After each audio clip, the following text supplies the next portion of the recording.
All right, folks, we are back, and now it's time to get really annoyed at the complete ecological collapse being ignored by the powers that be, including ones that should not be ignoring it in a way that they are. But maybe we should start with Nancy first. Yeah, we have a real rogues gallery. For people who were watching this, we have broken down how disappointing COP 26 has been, particularly Joe Biden's role in it. This is just going to be a kind of waltz down enemy lane. Because the fact is that, the Democrats can hand-wring about the Republicans all they want, but they are the party in power. And it becomes very clear when they're challenged by people in the know that they have very little intention of actually dealing with this crisis. We got some more stuff to get to in a moment, but let's start with Abby Martin. I'm sure everybody is familiar with her, does incredible work, asking a phenomenal question to Nancy Pelosi and a host of other American representatives about at COP26 about the U.S. military budget. I want a woman. Already, just oh, that's amazing! I didn't even catch that the first round. Yeah, exactly. Abby got picked on because she's a woman. Gender equality here. Maybe I don't. Let's see. Abby Martin with the Empire Files. Speaker Pelosi, you just presided over a large increase in the Pentagon budget. This Pentagon budget is already massive. The Pentagon is a larger polluter than 140 countries combined. How can we seriously talk about net zero if there is this bipartisan consensus to constantly expand this large contributor to climate change, which is exempt from these conferences? Military is exempt from climate talks. Well, I just want to use an example if I can. The sea level rise is an important part of, what's happening to the climate. And I am not a defense person, but I've had so many talks with the Defense Department, with the Navy in particular, about how they have to respond to what's going on. So I really do think that there is no reason why what we're putting together, with Build Back Better and other things can't respond to the Defense Department and have the same impact in terms of reducing emissions. And I do think that the Defense Department is very much aware of the fact that they have to play a major role, both from a strategic as well as, for the good of the world. So I don't see what we're doing in any way or, increasing the defense budget as being something that's inconsistent with climate action. I really don't. Yeah. And may I just add that the national security advisors all tell us that the climate crisis is a national security matter. It is, of course, a health matter for our children, the water they drink, the air they breathe, etc. It is a jobs issue between clean technologies being the future of our workforce and the training for all of that. It is a national security issue because of the all of the conditions that climate crisis produces. I won't go into all of them, but they are cause for migration, conflict over habitat and resources, and again, a security challenge. Just amazing. So yeah, and what's amazing about it is they don't even know what she's asking. Right? They think oh yeah, they recognize global warming as a threat. The question is, do they understand their role in exacerbating that threat as one of the main single bodies responsible for the rising sea levels that they're supposedly aware of? I'm glad that the fucking Navy is aware the sea level is rising. That is the bare minimum. I mean, it should be frightening to folks, their answer. One, because they do not acknowledge Abby's fundamental question, which is, why are militaries exempt from these climate talks? Abby comes out with the facts, right, which is that the United States military is the largest polluter on the globe, right? And instead of dealing with that, and she's asking, why are these crucial parts of the government not a part of these conversations about reaching, our goals for emissions? Beyond that, what's the answer that you get from them? Nancy Pelosi saying that in a world of, insecure climate, that she's being told by military leaders that the United States is going to need to turn itself into a fortress to protect its water and air from, we're assuming here, just people trying to come into the country. I mean, it's a barbaric answer, not only because it refuses to answer what the very real concerns that Abby's making about the emissions of the U.S. military, but actually in her answer to that, saying that they're aware about it. They're preparing to kill people or turn the United States into a fortress to prevent migration into the country. Yeah, it reveals their preoccupations and completely misses everybody else's. We have this here too from Stephen Semler, who's a good follow. Let me pull it up. Excuse me. It says Lockheed Martin received more federal funding this year than the amount of climate programs will get in Biden's reconciliation bill. I mean, from what we know of Biden's reconciliation bill. But yeah, so far $55.5 billion. Lockheed Martin gets 75.2. Also, Raytheon and General Dynamics, add them up together, they're about as much as that 55 billion. And Boeing and Northrop Grumman get about half of it between them two. So, it's really a Santa Claus day for our defense contractors. It truly is. I mean, I think rightfully so. This COP26 meeting has been sort of portrayed, and people sort of understand it for what it is. It's a great opportunity for fossil fuel lobbyists to greenwash their activities. And we haven't even started the much more we talk about okay, fossil fuel companies, just logically, I think most people can understand their role as opponents when we're trying to deal with climate change, right? We haven't even started the damn work politically in this country of helping people understand that the U.S. military is a major force that is, causing climate change, right? And the answer that we get there from these folks is not only inadequate, but quite frightening. Yeah, it's insane. So we got two more. Let's get fired up. Let's go down from worse to bad. How about that? Sure. We got two Obamas here. I'm a private citizen now. Isn't that crazy? You're probably wondering how I got here. I got here by private jet. I'm sorry to be depressing, everybody. I know people get mad when we go on these, but this is what we're up against, and I think it's important to recognize it. What Obama, people focus a lot on how Obama personally disappointed them, when he didn't win. It wasn't so much the case for me, not because I'm better than anybody, but I just I wasn't particularly into Democratic politicians when he first got elected. So by the time I became a good lefty, it was too late for me to get wrapped up in that. So what I'm saying is I don't have that kind of personal feel Obama broke my heart, right? I was never into it. But it is amazing to watch him now, as far away from the presidency as he is, right? As far away, frankly, from even other than making a few hit calls against Bernie Sanders, as far away from even the party itself as he is, to sort of come out, trot himself out from time to time, to point the finger at activists and leftists for the state of the world, instead of people like him, his party, or his good friend Joe Biden. Or his friends, that shoot off rockets into space. We got a lot to get to. So this is from COP. This is the first clip of Obama that we have. This is him hyping up the young people, telling them about the opportunities that they have in front of them. Bombarded with warnings about what the future will look like if you don't address climate change. And meanwhile, you've grown up watching many of the adults who are in positions to do something about it either act like the problem doesn't exist or refuse to make the hard decisions necessary to address it. You are right to be frustrated. Folks in my generation have not done enough to deal with a potentially cataclysmic problem that you now stand to inherit. You individually. Vote like your life depends on it, because it does. I recognize that a lot of young people may be cynical about politics, but the cold, hard fact is we will not have more ambitious climate plans coming out of governments unless governments feel some pressure from voters. Yes, the process will be messy.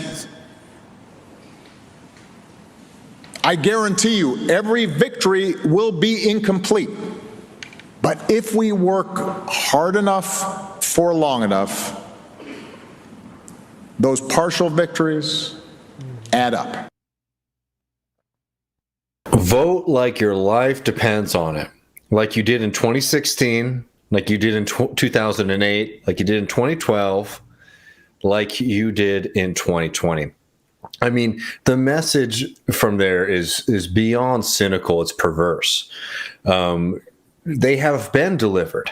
He has been delivered. Do you remember there was a time when this person had a supermajority in Congress, and now his, protege. Can we just talk about, like, folks in my generation haven't done enough? Yeah, you particularly. Yeah. If there's one single individual of your generation that did not do enough, it was you. Like, that's who you're thinking. Yeah. No, and spare me all of the shit, all of the excuses about, oh, well, the Republican opposition, etc. Again, super majorities under Obama. Biden, oh yeah, fair. Marginal majority in Congress. Biden has been given by climate activists from the get-go a list of climate-based executive orders that he could have done on day one. The point is that there is not the political will or the desire from these people in this party to deliver. So don't fucking sit here and say, like, you need to be voting for me harder, right? Yeah, vote for Joe Manchin harder. Vote for Joe Manchin harder, vote for Kristen Sinema harder, and vote for all the other ghouls who are behind the scenes and very happy that they don't have to be the public face of the anger on this. There is plenty of pressure on these politicians to do the right thing. The fact is that these politicians are much more beholden to the financial interests that are already invested in extracting the oil that's in the ground today and burning that shit up than they are in providing a safe future for us and for our children. It's amazing. And it's funny to see Obama, though, in this new chapter of his life, go from being the hope and change guy to a bunch of little stuff adds up. Do more. Vote more, right? Vote twice. Like, look at it again, squint, and you'll see the difference. There is no supermajority that you will deliver Obama and the Democratic Party as it exists today that will do significant action on climate change. You can see that with how hollow even the Progressive Caucus is in this country, right? When it comes to push to shove, and boy, we're going to criticize some members of that movement in a second, right? But when it comes down to it, it's like Rashida Tlaib, it's AOC, and it's Ilhan Omar, Presley sometimes, Bowman sometimes, right? It's that's what we have, like, to sit here and say, like, all these, we're just waiting for 5 more people and then we're going to be able to do all this stuff. It's like, no. There are literally 5 people who are willing to maybe do the kind of medium to large stuff that we need, and that's not adequate. Anyways, the point is not to get doom and gloom. Is to understand that what we need to do is we need to be building green movements that are rooted in people and rooted in labor, and to not fucking wait for this party to catch up. I don't want to. There's more Obama, so let's save a little bit of energy because it's worth watching both of these. That was a collection of clips, but this is also a speech this is from that same speech too, just concentrated. Protests are necessary.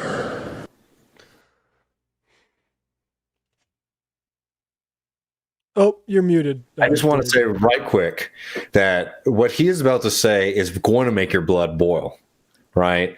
Again, because the way that he takes the inaction of himself and the people in fucking power and tries to redirect it on us is just incredible. But y'all watch for yourself. To raise awareness. Hashtag campaigns can spread awareness. Protests are necessary to raise awareness. Hashtag campaigns can spread awareness. But to build the broad-based coalitions necessary for bold action, we have to persuade people who either currently don't agree with us or are indifferent to the issue. And to change the minds of those fellow citizens in our respective countries, we have to do a little more listening. We can't just yell at them or say they're ignorant. We can't just tweet at them. It's not enough to inconvenience them through blocking traffic in a protest. We actually have to listen to their objections and understand the reluctance of some ordinary people. It's not ordinary people that are preventing meaningful action on climate change. Unbelievable. To say that is amazing, right? Basically, like him acting like the problem right now is some kind of like imaginary, middle of the road, typically votes Republican guy that they're yelling over in Indiana, and not the goddamn president of the United States who is sitting on his ass right now, right? Like it's ridiculous. It's anti-democratic, honestly. It's anti-democratic. It's blaming the people for a failure of leadership. It's that like it's honestly super fucking dangerous because it inflates the amount of people who think it's bullshit. Right? Like it acts like Americans aren't 2/3 in favor of being way more bold about this shit. I mean, Obama is attacking democracy. Obama is doing exactly like with that shit and this entire, because this is his fucking attitude, which is like right before South Carolina too, or whatever, Virginia, sorry. Like it was, you didn't do enough for me last time, and you saw how that worked out with Trump, right? Like he is a anti-democratic fucking menace. What a piece of shit this guy. Can I show y'all something? Oof. Can I show you something, Matt? Yeah. Look at that. That's the election results 2008. That's the election results 2008 in the House of Representatives. To sit here and act like the problem is that, like, oh, we haven't had the majorities that we need to do what we need to do, right? Instead of, you failed more than a decade ago when there was public awareness and desire to deal with this problem then, right? You failed to have the leadership. And you're talking now, the problem is that the tactics are wrong. Look, we did a long segment, one of my favorite segments that we ever did with Michael. One of my favorite segments I ever worked with Michael was when we criticized some of Extinction Rebellion's tactics, when they said, hey, this isn't working and having the effect that you're having.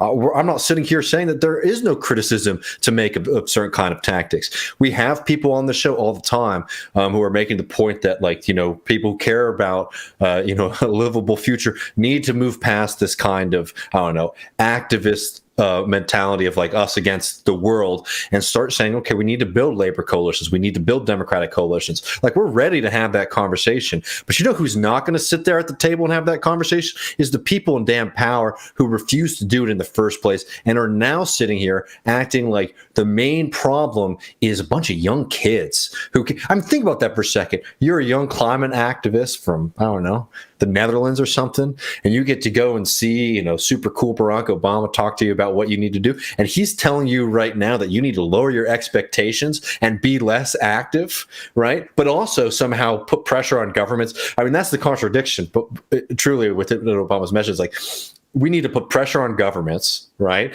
But the only way you can really do that is by voting, right? He truly, put him up there with Shell executives, put him up there with BP executives. That is the role that he is playing. Absolutely. And it's even more cynical to sit here and say, I believe in the science, I believe in all these things, and to sit here and do that. Give me a break. Say thank you, please. Remember that?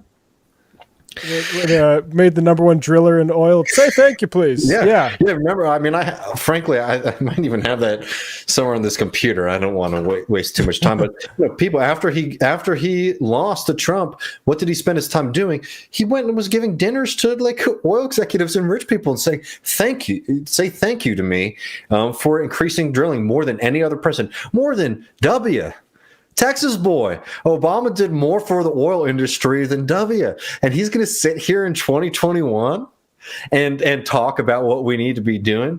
Give me a break. We need to get, the point is that while these groups and while these meetings, frankly, are getting more conservative, right? At least in like the main events, more and more people are getting radical. We have one more disappointing one to get to, but before we get there, actually, there's one, I don't know if you've seen this map, but this is from Bolivia, which I think is a great response to a lot of the BS that we were seeing.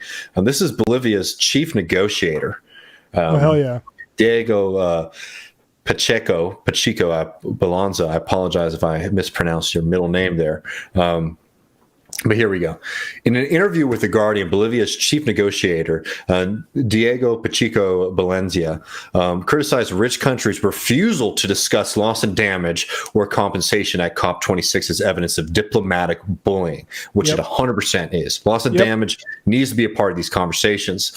He said, there has been a systematic attempt by developed countries to remove all discussion about responsibility, compensation, and direct climate finance from the negotiations. And that last one is critical, man. We need to be talking about the finance. This, you can make all the pledges that you want. We can talk about your heart, and we can watch polar bears, struggling, falling off of melting ice caps, all that you want. Until you start talking about the money, shut the fuck up.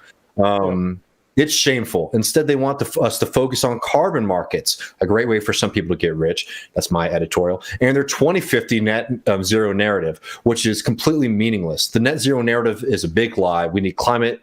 We need to eliminate greenhouse gases now, not 30 years. I mean, that's leadership. Yes. That's talking true. And that's something that Obama probably wouldn't be too happy with. Oh, yes. Well, I mean, much better politicians than Obama don't seem to want to emphasize. And it's also higher stakes because Obama is always going to have friends with nice little islands to go and visit. Yeah, exactly. If one sinks, Richard Branson's got a couple. They probably bought all the land up like where the sea lice will rise. It's going to be a new beachfront property already. All right, we have this last clip because I'll tell you what, I think that is worth. We said this 2 weeks ago or last week. We were talking about the vote on the infrastructure deal. I have to say, good on AOC for saying no, voting no, right? It's an uphill fight. We come at them hard. There's a lot of politics and things that we're going to talk about in a second that I don't love. But, she does do a lot of things that are important, and I'm happy to have her in Congress. I think that, we can have that role of saying, like, what does this mean for the democratic socialist movement in general? Where do we need to be going? What things do we need to be leaving behind? And also being able to say, these are great allies who, for the most part, are on our side, and we're trying to, put our pressure on our people who are going to listen, because Biden and Obama, aren't receptive at all. So this these are the points that we want to make to people who we think that we're in discourse with and in alignment with on some levels. Anyway, I want to give her credit and everyone else who voted no on the infrastructure deal because that was an important move. And that kind of mentality needs to continue because we can't accept this. But this is just amazing to go from that to this in a week. Is there anything else you wanted to say to introduce this? No, the only thing I want to say is like the big problem with it is you can't be contradicting the people who are like really elaborate, like the clip or the quote you just suggested, or Greta Thunberg out there calling this a greenwash affair. You can't be having the left flank contradicting that stuff, right? Like that sort of energy. AOC cannot be like speaking at cross purposes with that, and that's what she's doing here, and that's why it's so disappointing. And like I agree, yeah. And Greta has been phenomenal, I think, as one of the most like notable like climate activists in at least in the United States right now. Coming out and saying that this is blah blah blah, and like basically putting up two middle fingers at this this kind of charade that we've been watching. And I think for that's this, good. Yeah, as you were saying. For saying. this loss damage thing, too, which is like, AOC, if you want to make up for this, make us think about loss and damage in some way that like makes it the topic of the day. Like, because like that's what we need to hear from you instead of this. America is back at COP, and on the international stage as a leader in climate action and drawdown. One thing that I think is so exciting about this time is that when we say that the United States is back, it's not just that we're back in the way that the United States was pursuing climate policy before. It is different. And I would argue that it's a fundamentally different approach. I mean, maybe Biden's desire to be seen in a certain way is different than Trump's. it's a low bar. The lack of seriousness that we have seen from the proposed Biden plans as they have been chopped up. I think notably, some that I've said multiple times now, but it's worth noting that within Biden's domestic plans for dealing with climate change, they are heavily reliant still on tax credits, which is an extremely austerity-driven neoliberal, it comes from a neoliberal ideology that the market is going to find the solution to these problems, right? And look, I don't sit here and expect that Joe Biden is going to be a radical on these things, which is why he is not equipped for the moment, right? But I'm not going to sit here and say like, well, it's great that America has found a way to give more tax credits to coal companies. That's compounding the error. We talked about this last week, how, there are coal companies that, as Build Back Better is written today, there are coal companies that will be profitable for an extra 12 years. This is, this has been found by, the Sierra Club, right? That essentially, by giving all these subsidies to dirty fuel sources, you're giving them actually a lifeline to continue long into the future. If you want to be throwing money at these, throw money at the workers so that they can have a just transition, not fucking throw money at the people at the top of those systems to continue to allow them and privately owned power companies to continue to pollute the earth. If that's leading the climate crisis, to fight against the climate crisis, we are screwed. And I think that, you got to know better than this. I understand trying to, be positive in a way to sort of encourage people to continue down this road. But this is not adequate, and it's insulting to everybody else who's there to sit here and talk like that. That's because she is there in a place where like our friends from La Ruta de Clima cannot be. She's allowed in rooms that they're not. Yeah. And to talk about and you can't get. That's the thing. It's like, are you representing us at this table? This whole thing about like you want to be represented at the table. Well, when you talk like this, you're not representing anybody from the left at that table. You're representing something else. And like Godspeed with that. Maybe it's better than like whatever Democrats are doing typically. That's not what anybody is here for. And it just absolutely like that this happened after like you said, like Greta Thunberg, who as a child. Like I faces similar pressures, frankly, that AOC does, and she's able to get out there. Like, you can't be like. When Greta says your generation is failing you, and she's looking upward. She's looking a little bit. Now she's looking at 30-year-olds. That's not the same message anymore. AOC, you're messing up that message, right? Like, okay, it's not just a generational problem, is it then? If we're all of a sudden calling the USA a leader again after doing nothing. And there's another clip, and I just want to address this for people who want to say, like in this other clip, she said, like, we need to do action. That's what leaders do. Leaders do the actions, right? Like, and then you get to call them leaders. They're not leaders by theorizing about stuff and about tax credits, right? Like, and just not being Trump anymore. I mean, it's really... people made a lot about the gala thing, about the tax rich thing, but like at a certain point, you need to know what tables you don't need to be at, and given everything going on in the world and the way other people are reacting to those tables, you don't want to be at that table. Mm-hmm. No, I think that's 100% right, and I don't know. I mean, it's a tough moment, and like we definitely need a lot more fire and push back against these systems because I mean the clock is ticking, and everybody wants to do these pledges now. You're seeing all of these major corporations do these green pledges, and frankly, that's what they are. They're pledges. They're promises that are easily broken because they're quickly forgotten. And until we sort of push a different kind of paradigm, a different kind of politics, this is all that we're going to get. I don't know. I don't mind sitting here right now and pointing out the hypocrisy of these people who told us this is the most important election of our lifetime and that we need to deliver them power so they could do something, and then watch them do nothing, or the bare minimum, and then open up opportunities for these same forces to continue polluting the globe.